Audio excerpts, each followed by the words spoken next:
สวัสดีครับมาพบกับผมอีกเช่นเคยนะครับตัวเพนสร้างรายได้นะครับวันนี้ก็พาเพื่อนๆมาอยู่ในเว็บนะครับ Bitcoin Spinner นะครับจะเห็นว่าฝั่งนี้นะครับไอมาโคนะครับรันอยู่นะครับคือการหมุนแบบออโต้นะครับก็ได้ตัวนี้มานะครับจากคุณฮอกสแตนดาร์ดนะครับเป็นชาวอะไรก็ไม่รู้ครับเยอรมันหรือชาวอะไรก็ไม่รู้คุยกันไม่ค่อยรู้เรื่องแล้วครับเขาก็แนะนำบัตรมาหลายตัวเนาะแนะนำตัวนี้มาด้วยเนาะผมก็เห็นของคุณโยบิตคอยนะครับก็ทำอยู่เนาะตัวนี้แต่ว่าก็ได้ยินคุณโยบิตคอยนะครับเจ้าของบัตรประเทศไทยหรือเปล่าบอทที่มีบอทนะครับเขาก็ทำบอทขึ้นมาเยอะอยู่นะครับคุณโยบิตคอยก็สุดยอดอยู่นะครับเขาก็ทำได้สุดยอดเลยคุณนี้ก็แนะนำมานะครับตัวนี้แต่ได้ยินคุณโยบิตคอยว่าเว็บนี้เนาะเขาใช้บอทตัวนี้เว็บนี้ก็คือเว็บตัวนี้เนาะโดนอะไรโดนบล็อกหรือเปล่า เขาโดนบล็อกโดนแบนนะครับโดนแบนหรือเปล่าผมก็เลยว่าช่างใจอยู่ว่าจะทำไหมจะแจกเพื่อนๆไหมนะครับอย่างอันนี้เขาก็แนะนำมาคุณสามารถแชร์บอทอะไรได้นะครับนี่ก็แนะนำมาก็ได้ยินคุณโยบิตคอยว่ามันอะไรล่ะเขาแบนนะก็เลยเอาไว้ก่อนก็เลยมาทำตัวนี้ก่อนเขาก็แนะนำตัวนี้มาสคริปต์มาผมก็ไปศึกษาไอมาโคมาก็พักหนึ่งนะครับวันนี้ทั้งวันเลยล่ะผมก็ได้เปลี่ยนแปลงสคริปต์นะครับก็เล็กน้อยเนาะก็หมุนแรงอยู่นะครับ1,700นะครับ50ก็มีครับ1,750กับ1,800ก็มีนะครับในบางครั้งเนาะจะสังเกตเห็นได้ว่าทำไมผมปรับขนาดใหญ่ผมเลื่อนให้ดูนะครับเห็นไหมครับไอมาโคนะครับมันเป็นสไตล์แบบว่ามันจับตำแหน่งครับตำแหน่งตอนที่มันมีเลขรหัสนะครับจับตำแหน่งเมาส์ตำแหน่งเราเนาะเหมือนกับเลขคอร์ดนั่นแหละเหมือนกับที่ออโต้เคมนะครับที่ผมพาอันที่ลากเมาส์แล้วมันหมุนนะครับแต่ตัวนี้มันจะสมบูรณ์กว่าตัวนั้นเนาะตัวนั้นก็เหมือนเราบันทึกเองถ้าอยู่ในตำแหน่งที่ไม่ค่อยถูกนะครับมันก็จะไม่ค่อยหมุนเนาะถ้ามันไม่ได้อย่างนี้นะครับมันก็แปลว่าเขาให้เราแก้แคปชั่นเนาะวันนี้ผมก็จะมาสอนทั้งการดาวน์โหลดนะครับอันนี้สต็อปไว้ก่อนนะทั้งการดาวน์โหลดนะครับมันต้องเป็นไฟล์ FOX 49.0.1 นะครับตรงนี้เดี๋ยวผมทิ้งลิงก์ให้นะครับเข้าหน้านี้เลยเนาะแล้วเราก็มาโหลดนะครับเมื่อเราโหลดนะครับเมื่อเราโหลดเราก็จะได้ไม่ใช่ได้ตัวนี้มาแตกไฟล์ครับแตกไฟล์ก็จะได้ตัวนี้ดับเบิลคลิกเข้าไปครับดับเบิลคลิกเข้าไปอีกครั้งหนึ่งข้างบนจะเหมาะสำหรับคอมพิวเตอร์ของเรา64 บิตเนาะ Windows 64ข้างล่างจะเป็น32นะครับของผม64ผมก็คลิกตัวนี้ติดตั้งไปมันก็จะดาวน์โหลดฟืดนะครับอย่างนี้นะดาวน์โหลดเสร็จนะครับรอสักครู่ขึ้นตัวนี้คลิกไปต่อนะครับคลิกกำหนดเองนะครับคลิกไปต่อเลือกไฟล์ที่จะให้บันทึกแล้วก็คลิกไปตรงนี้ให้ติ๊กออกนะครับแล้วก็คลิกไปต่อผมเปิดไฟล์ FOX อยู่นะครับทำไม่ได้นะผมติดตั้งไปแล้วให้ติ๊กออกนะครับถ้าไม่ติ๊กออกมันจะอัปเดตตัวเองนะครับเมื่อติ๊กออกแล้วนะครับก็ไปต่อมันจะมี2ช่องที่ติ๊กเครื่องหมายถูกอยู่คลิกนิกไปเลยครับแล้วก็ฟินิชนะครับมันก็จะเสร็จสิ้นนะครับการติดตั้งเสร็จสิ้นเย็นนะครับผมไม่ติดตั้งนะทีนี้ติดตั้งตัวนั้นเสร็จเรียบร้อยแล้วนะก็ขอขอบคุณนะครับคนนี้เขาด้วยนะคนนี้เขาก็แนะนำมานะครับก็สคริปต์สคริปต์ครั้งก่อนก็เขาก็เอามาลงใน YouTube ของผมอยู่อันนี้เขาก็แนะนำมาก็หลายวันละผมก็คุยกับเขาอยู่ครับทางเฟซทางอะไรก็ไม่รู้ครับเขาก็โพสต์อยู่ตรงนั้นตรงนี้นะครับก็บางตัวก็โอเคก็เอามาบางตัวก็ผมก็ไม่กล้าครับคุณโยบิตคอยก็บอกว่าถูกแบนไปก็โอ้โหไม่กล้าแนะนำเพื่อนๆครับกลัวเพื่อนๆทำอยู่ดีๆแล้วโดนแบนไปครับตัวไหนนะครับที่ใช้ บอทนะครับใช้อะไรก็ให้ถอนอยู่ตลอดนะครับกลัวเราโดนแบนจะเสียดายนะครับให้ถอนอยู่ตลอดนะครับถอนอยู่ตลอดถ้าเราใช้บอทแล้วเราต้องถอนอยู่ตลอดนะครับอันนี้คือไว้กันไว้เนาะเผื่อเขาจะแบนเรานะครับเราก็ต้องชั่งใจอยู่ตลอดเวลานะครับเมื่อดาวน์โหลดตัวนี้เสร็จนะครับต้องมาตัวนี้ด้วยนะครับติดตั้งไอมาโครหน้าตามันเป็นอย่างนี้นะครับนี่ครับอันนี้คือเวอร์ชันเดิมนะครับมันจะไม่ได้นะถ้าไฟล์ฟอกเราในเวอร์ชันนี้นี่ครับ49ต้องตัวนี้นะครับแอดเข้าไปติดตั้งตัวนี้เข้าไปครับผมจะเอาออกก่อนนะครับนำออกติดตั้งเข้าไปนะครับปึ๊บ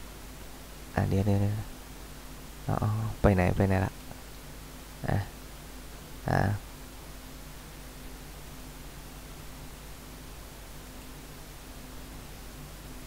ผมขออีกสัก1 ครั้งนะครับ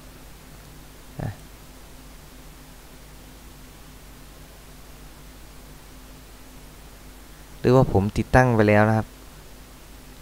มันก็เลยไม่ให้ติดตั้งมาครับคลิกตรงนี้นะครับมันจะขึ้นตรงนี้แล้วให้คลิกนี่ครับติดตั้งตรงนี้เนาะแล้วก็ให้คลิกเปิดนะครับเปิดมันขึ้นมามันจะมีตัวหนังสือให้เปิดแล้วทีนี้ถ้ามันเปิดแล้วมันหาไม่เจอนะครับให้คลิกตรงนี้นะครับแถบ3 ขีดนี้เมนูให้คลิกตรงนี้นะครับปรับแต่งปึ๊บมันมาอยู่ตรงนี้นะครับเราก็เลื่อนไปเลยเลื่อนมาไว้ตรงนี้นะครับเราก็คลิก3 ขีดที่เดิมได้มาแล้วนะครับคลิกครั้ง 1มันก็จะขึ้นหน้านี้นะครับขึ้นหน้านี้มาเรียบร้อยนะครับให้เพื่อนๆนะครับลิงก์ตรงนี้นะครับดาวน์โหลดตรงนี้มาปึ๊บเราจะเปิดเลยไหมหรือบันทึกไฟล์เราเปิดเลยก็ได้ครับของผมไม่รู้ถ้าใช้ไฟฟอกเนาะก็เปิดเลยก็จะได้ตรงนี้มานะครับเอาแล้วนะครับทีนี้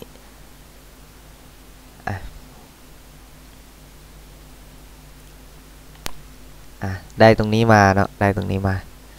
นะครับไปทีละขั้นตอนเนาะขั้นแรกก็ดาวน์โหลดไฟล์ฟอกนะครับดาวน์โหลดไอมาโครแล้วก็การใส่โค้ดผมจะมาสอนนะครับมาสอนผมจะลบออกเลยก่อนก็ได้นะครับ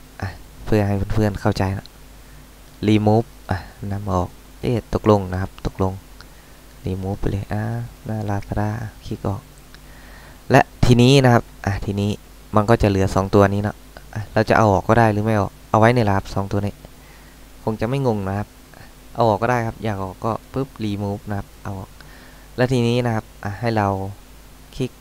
ตรงนี้เนาะเลคคอร์ดไปครั้ง 1คลิกตรงกลางนะครับเลคคอร์ดแล้วก็คลิกเลคคอร์ดครั้ง 1ปึ๊บคลิกใช่แท็บปึ๊บ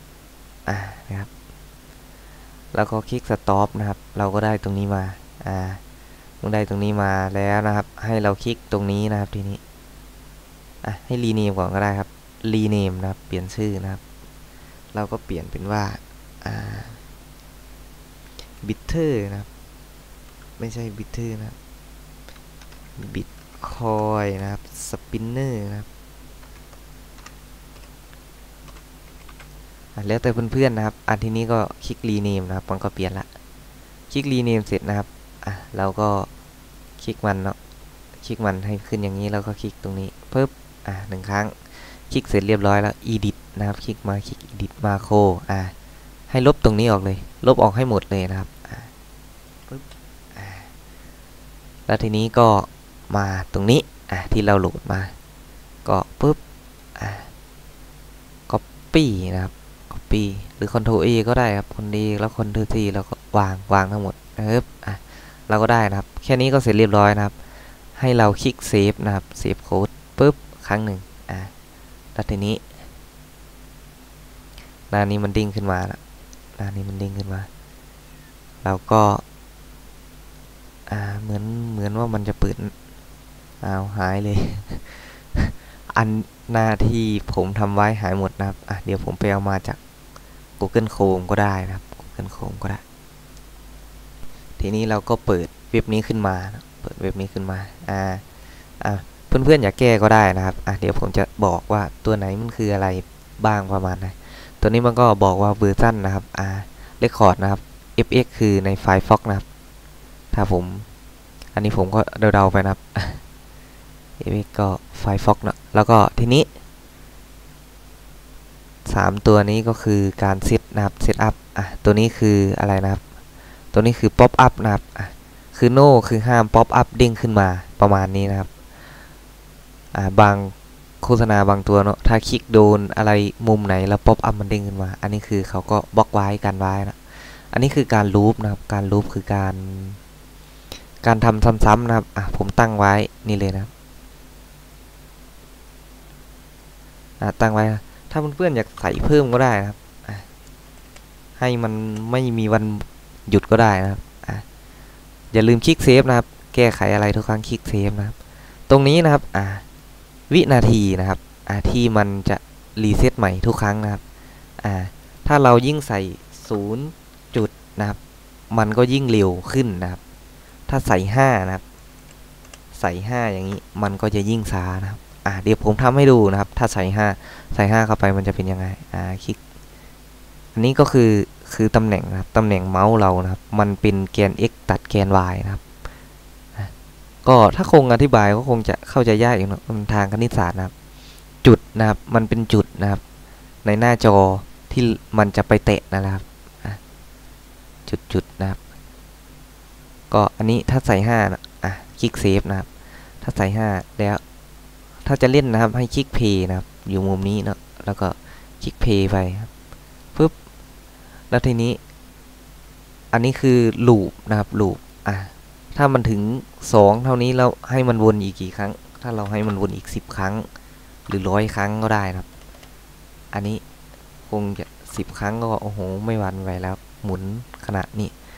ทำไมมันไม่ไปนะครับเราต้องเข้าหน้านี้ก่อนนะครับหน้าเพย์ก่อนนะครับ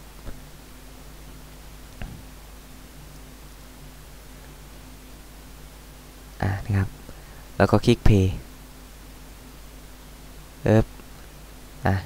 5 วินาทีมันค่อยหมุนนะครับเห็นไหมครับมันจะช้านะครับเห็นไหมครับ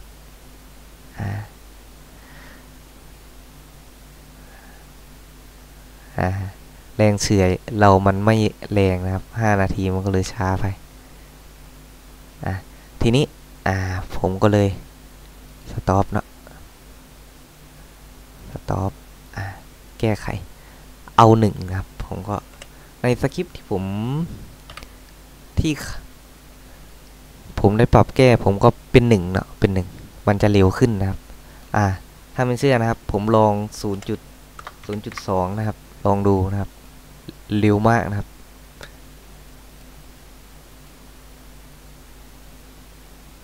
ดูครับ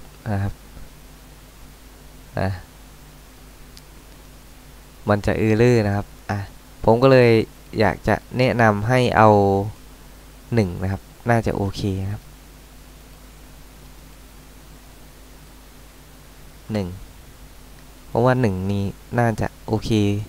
พอดีสวยงามนะครับนะครับเอา 0.8 ก็ได้นะครับอันนี้มันก็น่าจะให้เราแก้แคปชั่นนะครับเราก็คลิกตรงนี้ใหม่ก็ได้นะครับ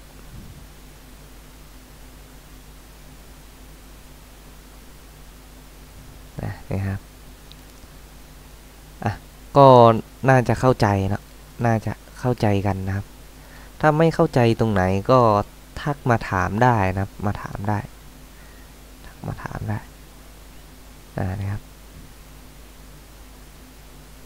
การขยายหน้าจอด้วยนะครับถ้าทำหน้าจอเล็กมันดูครับมันไม่ค่อยหมุนเลยนะครับเห็นไหมครับเพราะตำแหน่งที่การวางเมาส์ของมันจะอยู่ประมาณนี้นะครับเพราะว่า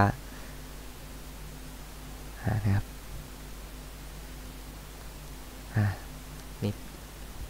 เน็ตเราแรงไม่แรงด้วยนะครับมีผลนะครับนี่ครับถ้าประมาณนี้มันก็จะหมุนตลอดนะครับเห็นไหมครับก็คงจะเข้าใจกันแล้วเนาะ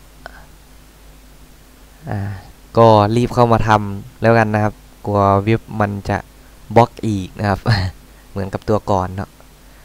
ก็ฝากกดไลค์กด Subscribe นะครับกดติดตามที่ช่องผมด้วยนะครับทับทิมสร้างรายได้นะครับ ถ้ามีเว็บไหนอัปเดตอะไรตัวใหม่ผมก็จะมาแนะนำนะครับให้เพื่อนๆนะครับได้ทำได้เคลมกันนะครับ